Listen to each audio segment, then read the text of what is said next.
নমস্কার ভিউয়ার্স, আজকে আমি একটা পকোড়া রেসিপি নিয়ে এসেছি। তো রেসিপিটা বানানোর জন্য আমি একটা আলু আর একটা বিট নিয়েছি। তো আলুটা আমি এইভাবে ঘষে নেব, অল্প অল্প করে একদম ছোট ছোট করে ঘষে নেব। আর বিটটাও আমি ঠিক সেম প্রসেসেই ঘষে নিয়েছি। তারপর আমি এটা নেওয়ার পরে দুটো কাঁচা লঙ্কা নিয়েছি, এই দুটো আমি ঘষে নেব।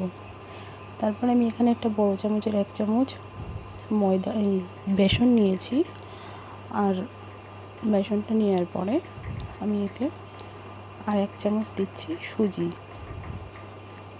সুজিটা দিয়ে দেওয়ার পরে আমি এখানে স্বাদ মতো নুন দিচ্ছি। স্বাদ মতো নুন দিয়ে নুনটা দিয়ে হয়ে গেছে।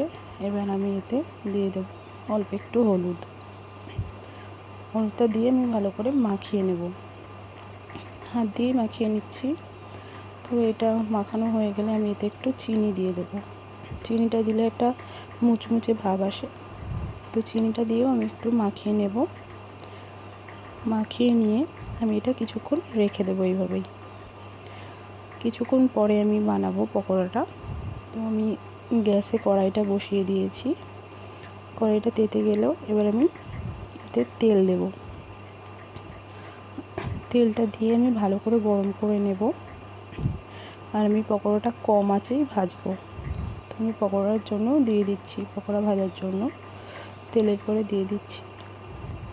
তো একটা একটা করে দিয়ে দেবো সব আমি।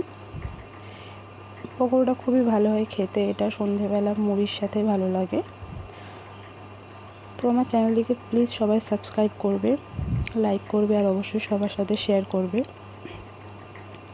তো দেখো আমি খুব ভালো করে ভেজে নিচ্ছি পকোড়াটা। কম আছে আস্তে আস্তে ভাজলে ভেতরটাও ভাজা হবে, বাইরেটাও ভাজা হবে। তো এবার আমি এটা উল্টে নেব। আমি উল্টে নিচ্ছি। কালারটা খুব সুন্দর এসেছে, যেহেতু এতে বিট আছে তাই কালারটা খুবই ভালো হয়। তো আমি সবগুলো আস্তে আস্তে করে উল্টে নিচ্ছি। উল্টে দিয়ে সব ভালো করে ভাজলে ভেতরটাও ভালো করে ভাজা হবে। দেখো মোটামুটি ভাজা হয়ে গেছে। তো আমি এটা আর ভাজবো না, এভাবেই তুলে নেব। এগুলো আমি তুলে নেব। তুলে নিয়ে বাদবাকি যেগুলো আছে সেগুলোও ভাজতে হবে। তো দেখো আমি এটা আর বেশি ভাজার দরকার নেই। এবার এগুলো আমি তুলে নিচ্ছি। তুলে নিয়ে আমি এই তেলেই বাকিটাও ভেজে নেব। তো আমি বাকি ব্যাটারটা দিয়ে দিচ্ছি এতে।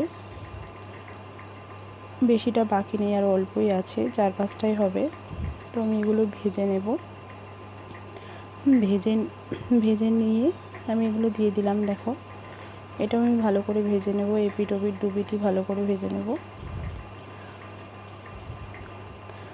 দেখো আমি উল্টে দিয়েছি এক পাশে। তো ভালো করে ভাজা না হলে পকোড়া একদমই খেতে ভালো হয় না। পকোড়া মুচমুচে হলে তবেই খেতে মজা লাগে। দেখো আমি দুপিটি ভালো করে বেশ ভেজে নিচ্ছি। ভাজা হয়েই গেছে। এবার আমি বাকি যে পকোড়াটা ভেজেছিলাম সেটাও দিয়ে একবার ডাবল ফ্রাই করে নেব। এতে পকোড়াটা খুবই ভালো মুচমুচে হয়। এইভাবে পকোড়া ট্রাই করবে, ভেজে খেতে খুবই ভালো হয়। 2বার ভাজলে পকোড়াটা একটু বেশি ক্রাঞ্চি হয়। তো দেখো আজকে রেসিপিটা আমাদের হয়ে গেছে। তো সন্ধেবেলা চা মুড়ির সাথে এই ধরনের পকোড়া রেসিপি থাকলে খুবই ভালো হয়। তো তোমরা প্লিজ আমার চ্যানেলটিকে সাবস্ক্রাইব করো, লাইক করো আর অবশ্যই শেয়ার করো। অনেক অনেক ধন্যবাদ।